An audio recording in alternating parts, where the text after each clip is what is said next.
ৰূপ ধৰি আহিলা মৰ্তক বৈকুণ্ঠ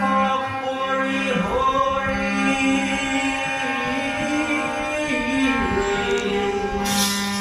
অনুকূল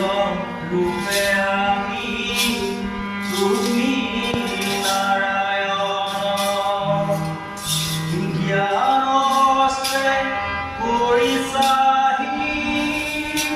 ম্লেচ্ছ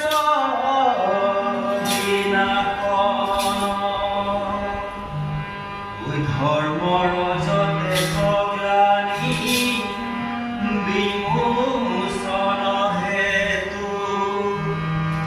পৰম নামৰ বান্ধি দিলা মহাহেতু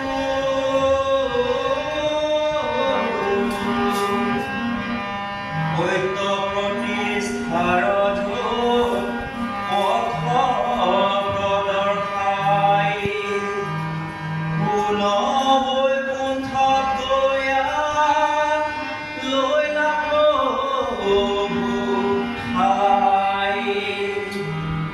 তব শ্ৰী চৰণে কৰো